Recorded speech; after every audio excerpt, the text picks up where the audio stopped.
नमस्कार दोस्तों, प्रैक्टिस वाला यूट्यूब चैनल में आप लोगों का स्वागत है। दोस्तों आज हम लोग रेलवे प्लेटफॉर्म साइंस बुक का प्रैक्टिस सेट नंबर 60 पर इस वीडियो में बात करेंगे, जिसमें आपको रेलवे ALP 13/8/2018 फर्स्ट शिफ्ट का ऑल सवाल आपको इस वीडियो में देखने को मिलेगा।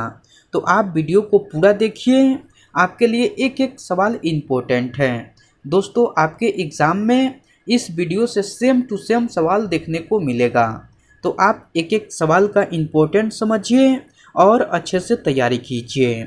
ओके दोस्तों, चलिए हम लोग डायरेक्ट क्वेश्चन देख लेते हैं।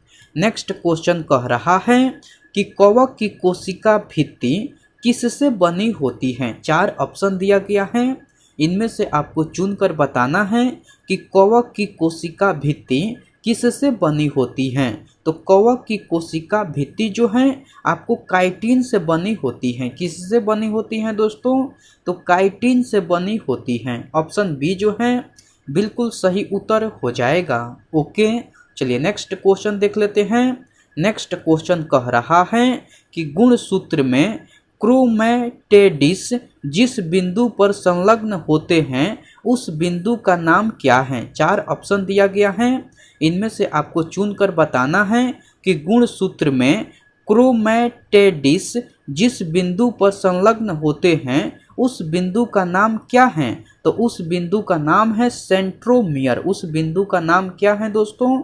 तो उस बिंदु का नाम है सेंट्रोमियर नाम है। ऑप्शन डी जो है बिल्कुल सही उत्तर हो जाएगा। ओके, चलिए नेक्स्ट क्वेश्चन देख लेते हैं। नेक्स्ट क्वेश्चन कह रहा है कि निम्नलिखित में से कौन सा कार्बन का यौगिक नहीं है। 4 ऑप्शन दिया गया है, इनमें से आपको चुनकर बताना है कि कौन सा कार्बन का यौगिक नहीं है।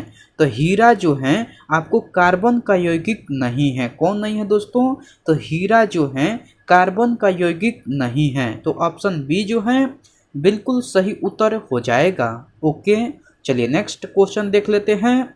नेक्स्ट क्वेश्चन कह रहा है कि यांत्रिक ऊर्जा किनका योग होता है। 4 ऑप्शन दिया गया है, इनमें से आपको चुनकर बताना है कि यांत्रिक ऊर्जा किनका योग होता है। तो यांत्रिक ऊर्जा जो है आपको गतिज ऊर्जा प्लस स्थितिज ऊर्जा का योग होता है। यांत्रिक ऊर्जा जो है आपको गतिज ऊर्जा प्लस स्थितिज ऊर्जा का योग होता है। ऑप्शन ए जो है बिल्कुल सही उत्तर हो जाएगा। ओके, चलिए नेक्स्ट क्वेश्चन देख लेते हैं। नेक्स्ट क्वेश्चन कह रहा है कि ध्वनि किस माध्यम से गुजर नहीं सकती है। 4 ऑप्शन दिया गया है, इनमें से आपको चुनकर बताना है कि ध्वनि किस माध्यम से गुजर नहीं सकती हैं। तो ध्वनि जो है आपको निर्वात माध्यम से गुजर नहीं सकती है। किस माध्यम से ध्वनि गुजर नहीं सकती है? तो ध्वनि जो है आपको निर्वात माध्यम से गुजर नहीं सकती है। ऑप्शन डी जो है बिल्कुल सही उत्तर हो जाएगा। ओके, चलिए नेक्स्ट क्वेश्चन देख लेते हैं। नेक्स्ट क्वेश्चन कह रहा है कि 1 × 10⁻⁻5 मोल प्रति लीटर की हाइड्रोजन आयन की सांद्रता वाले 1 बिलियन का pH स्तर डैश होगा। तो 1 बिलियन का pH स्तर जो है 5 होगा। कितना होगा दोस्तों? तो 5 होगा। ऑप्शन बी जो है बिल्कुल सही उत्तर हो जाएगा। ओके, चलिए नेक्स्ट क्वेश्चन देख लेते हैं। नेक्स्ट क्वेश्चन कह रहा है कि आपको कार्बन C12 के 1 मोल में कितने परमाणु होंगे। 4 ऑप्शन दिया गया है, इनमें से आपको चुनकर बताना है कि कार्बन C12 के 1 मोल में कितने परमाणु होंगे। तो आपको 6.02 × 10⁻23 परमाणु होंगे। कितने परमाणु होंगे दोस्तों? तो 6.02 × 10⁻23 परमाणु होंगे। ऑप्शन बी जो है बिल्कुल सही उत्तर हो जाएगा। ओके, चलिए नेक्स्ट क्वेश्चन देख लेते हैं।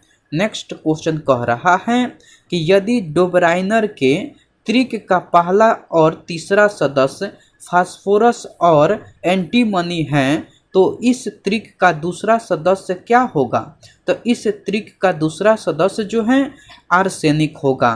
फास्फोरस, आर्सेनिक और एंटीमनी, ये तीनों जो हैं आपको डोबराइनर का त्रिक हैं। तो पहला सदस्य फास्फोरस है और तीसरा सदस्य एंटीमनी है, तो दूसरा सदस्य जो है आपको आर्सेनिक होगा। तो ऑप्शन ए जो है बिल्कुल सही उत्तर हो जाएगा। ओके, चलिए नेक्स्ट क्वेश्चन देख लेते हैं।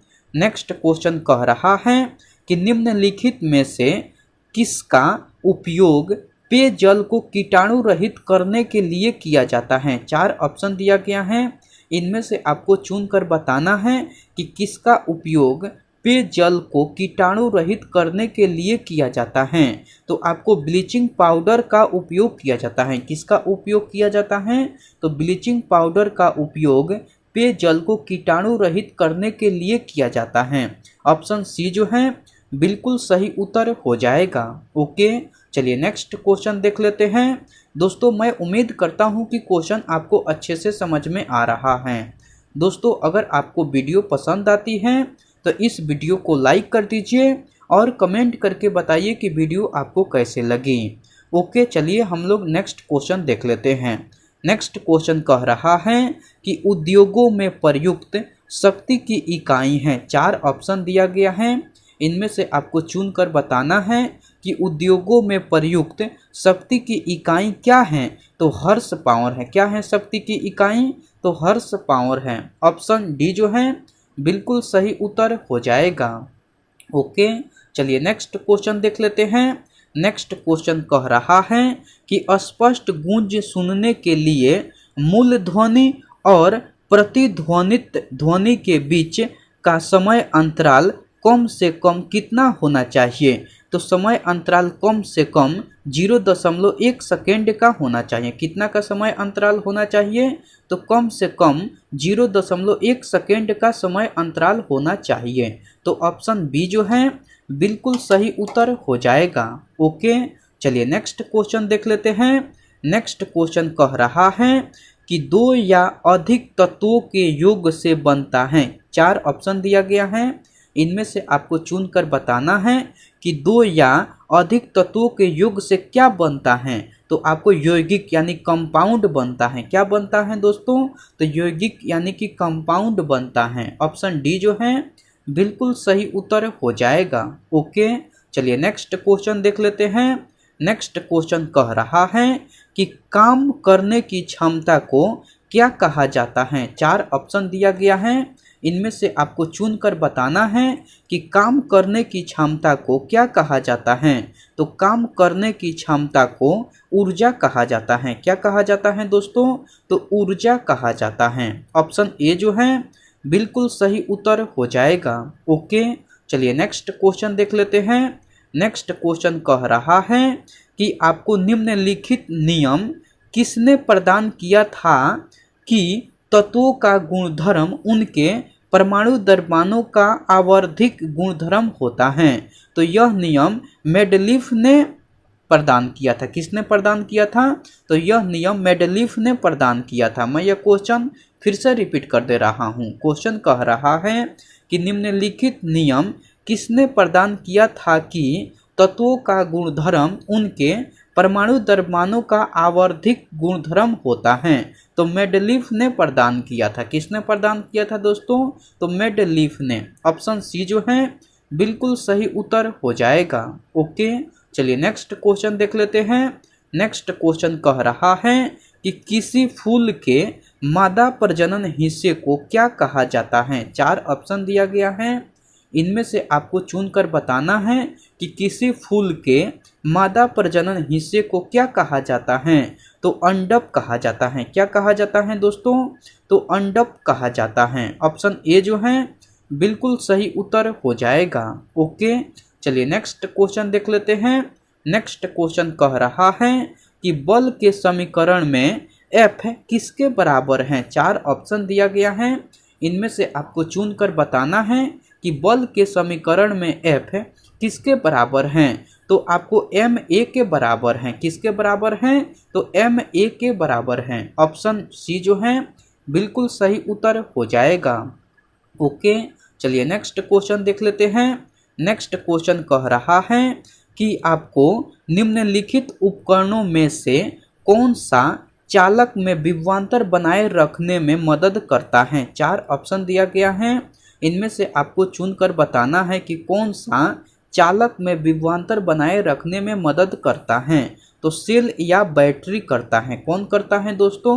तो सेल या बैटरी। ऑप्शन ए जो है बिल्कुल सही उत्तर हो जाएगा। ओके, चलिए नेक्स्ट क्वेश्चन देख लेते हैं। नेक्स्ट क्वेश्चन कह रहा है कि इनमें से कौन सी एक स्वैच्छिक क्रिया नहीं है। 4 ऑप्शन दिया गया है, इनमें से आपको चुनकर बताना है कि कौन सी एक स्वैच्छिक क्रिया नहीं है। तो दिल की धड़कन जो है एक स्वैच्छिक क्रिया नहीं है। बाकी एक वस्तु लेना स्वैच्छिक क्रिया है, मुट्ठी को बंद करना स्वैच्छिक क्रिया है, एक कुर्सी को चलाना ये भी आपको स्वैच्छिक क्रिया है, दिल की धड़कन जो है स्वैच्छिक क्रिया नहीं है। तो ऑप्शन बी जो है बिल्कुल सही उत्तर हो जाएगा। ओके, चलिए नेक्स्ट क्वेश्चन देख लेते हैं। नेक्स्ट क्वेश्चन कह रहा है कि कार्बन के निम्न अपरूपों में से धातु विज्ञान में अपचयन एजेंट के रूप में किसका उपयोग किया जाता है। तो कोक का उपयोग किया जाता है। किसका उपयोग किया जाता है? तो कोक का। ऑप्शन सी जो है बिल्कुल सही उत्तर हो जाएगा। ओके, आज का प्रैक्टिस सेट में इतना ही सवाल था। मैं उम्मीद करता हूं कि सारे सवाल आपको याद हो गया होगा। दोस्तों, अगर आपको सारे सवाल याद नहीं हुआ है तो आप इस वीडियो को फिर से देखिए। आपके लिए एक एक सवाल इम्पोर्टेंट है। आपके एग्ज़ाम में इस वीडियो से सेम टू सेम सवाल देखने को मिलेगा। तो आप एक एक सवाल का इम्पोर्टेंट समझिए और अच्छे से तैयारी कीजिए। ओके, मैं आपसे नेक्स्ट वीडियो में मिलता हूँ। तब तक के लिए टेक केयर दोस्तों एंड बाय।